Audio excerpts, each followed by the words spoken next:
Exercice 14. Toujours sur la convexité.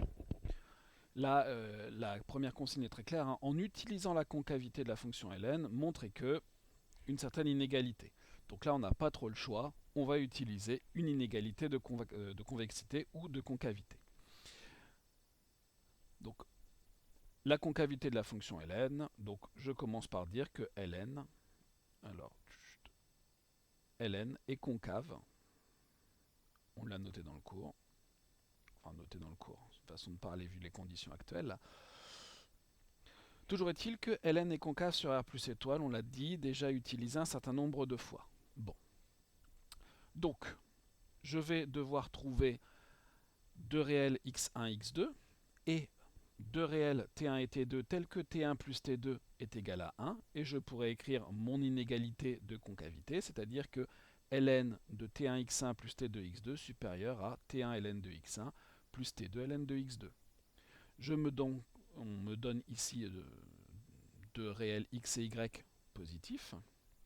Donc, hop, je me donne un couple de réels strictement positifs.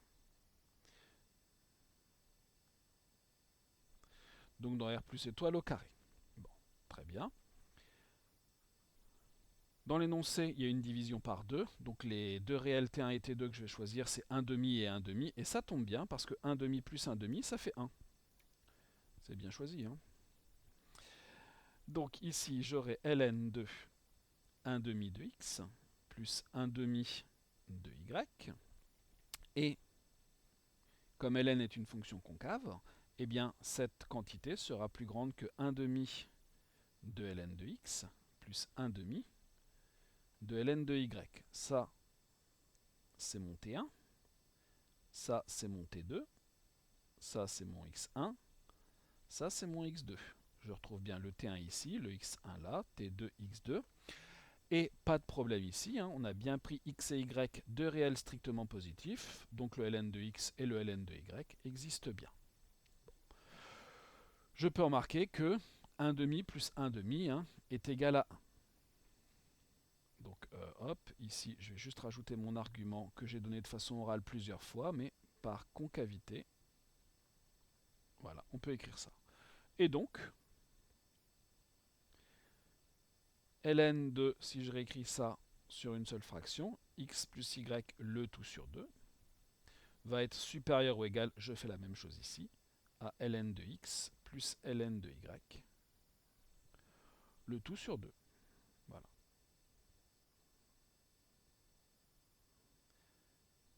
J'ai oublié de noter quelque chose, c'est pour ça que je fais un cadre un peu plus grand pour x positif et y positif. Voilà, la première partie de la première question est faite. Deuxième partie de la première question, on nous demande d'en déduire que x plus y sur 2, donc là le contenu du ln, est plus grand que racine carrée de xy. Petit rappel sur les fonctions. Or, ln de x plus ln de y sur 2, ça sera ln du produit xy sur 2, si vous préférez 1 demi de ln de xy. Bon. Et 1 demi de ln de a, c'est ln de racine de a. Donc ici, j'aurai du ln de racine de xy. Bon. Donc ce que l'on vient de dire, c'est que pour tout x positif strictement et pour tout y strictement positif, donc conclusion, pour tout x, y appartenant à R plus étoile au carré, ln de x plus y sur 2 est supérieur ou égal à ln de racine carrée de xy. Or, ma fonction exponentielle est croissante sur R. L'exponentielle est croissante sur R. Donc je vais appliquer ma fonction exponentielle et j'aurai terminé. Il y a une autre façon de rédiger la même chose en disant que ma fonction ln est elle-même croissante sur R plus étoile. Donc si j'ai ln de a supérieur à ln de b, c'est que a est plus grand que b. On peut le faire ici avec l'exponentielle. Et on obtiendra que pour tout couple xy de R plus étoile au carré, exponentielle de ln de x plus y sur 2, c'est-à-dire x plus y sur 2, va être plus grand que l'exponentielle de racine de xy, c'est-à-dire racine de xy. Et voilà qui termine ma première question. J'en profite pour faire un petit point de culture mathématique. Ce nombre-là, il s'appelle la moyenne arithmétique de x et y. C'est ce que vous faites quand vous calculez votre moyenne à la fin d'un trimestre ou d'un semestre. Vous ajoutez le nombre de notes, vous divisez par 2. Enfin, s'il y en a 2, évidemment, pas de problème là-dessus. Celui-là, c'est une moyenne aussi, mais que l'on appelle la moyenne géométrique de x et y. Bon, c'est pour votre culture mathématique et évidemment, on n'a pas du tout besoin de connaître ces deux termes pour faire cet exercice 14. Passons à la seconde question. Dans la seconde question, vous avez une autre fonction dont il faut étudier pour commencer la convexité. F de x égale ln de 1 plus exponentielle de x. On nous dit qu'elle est définie sur R. C'est défini sur R comme étant la composée de la fonction logarithme et de 1 plus exponentielle x, qui sont des fonctions de classe C infini sur leur ensemble de définitions respectifs. Donc f est de classe C infini sur R, mais ce qui va surtout nous intéresser là, c'est qu'elle est de classe C2 et donc 2 fois dérivable. Et ça va bien nous aider pour étudier sa convexité. Alors, ça c'est la question de A. Pour montrer que la fonction est convexe, on va calculer sa dérivée. F' de x, donc ça c'est de la forme ln de u, u' dérivée de 1 plus exponentielle x, c'est exponentielle x, sur u, sur 1 plus exponentielle x. Bon. J'ai la dérivée première. Je vais dériver une seconde fois.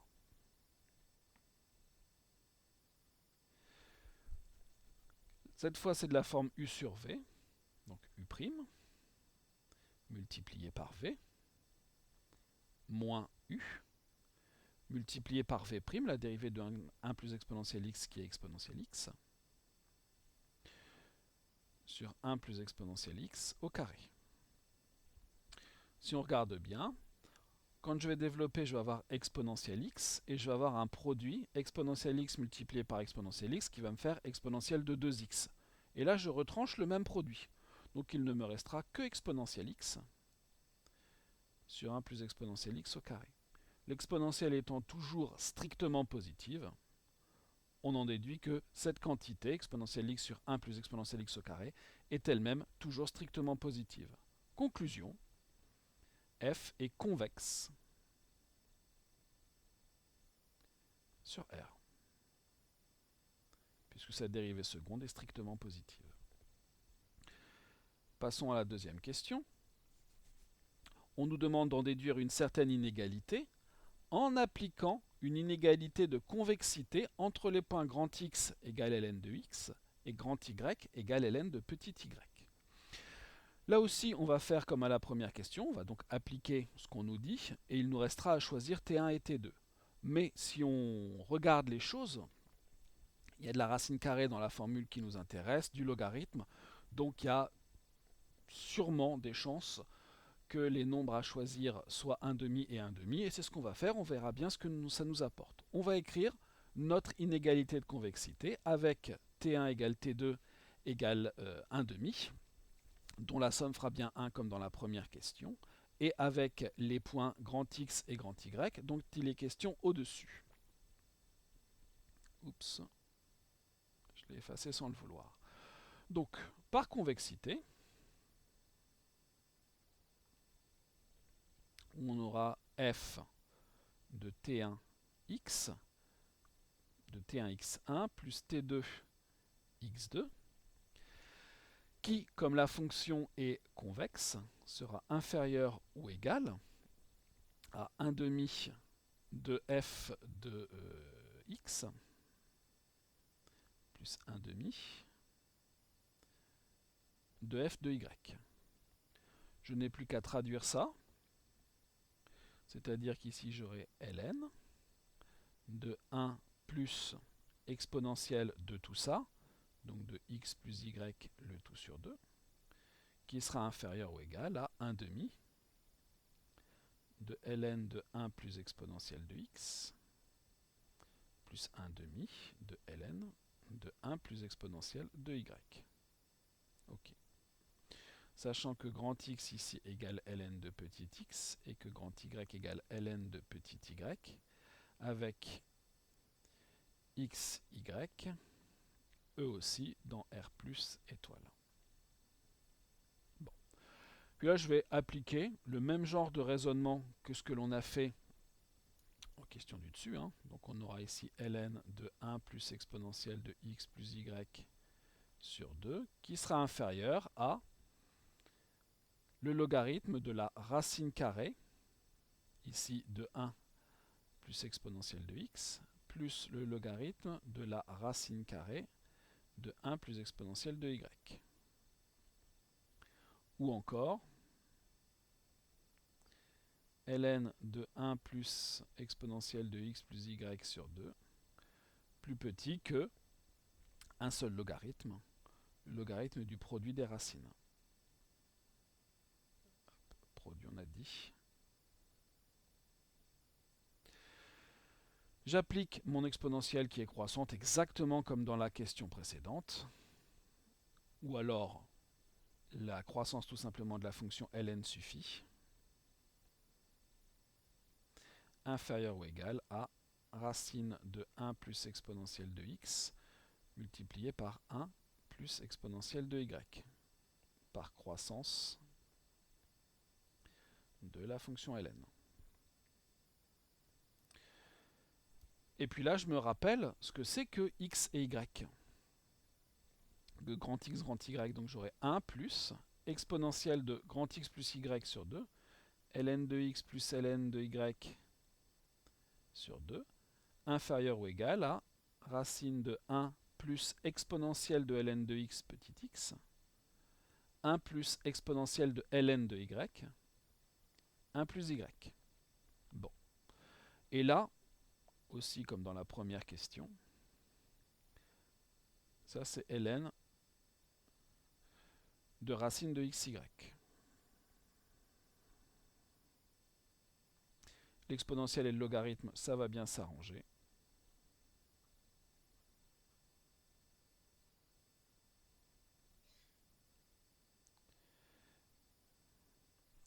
Et c'est exactement ce que l'on voulait. Donc conclusion, il ne me reste qu'à conclure. Pour tout couple xy de R plus étoile au carré, 1 plus racine de xy est inférieur ou égal à racine de 1 plus x multiplié par 1 racine de 1 plus y.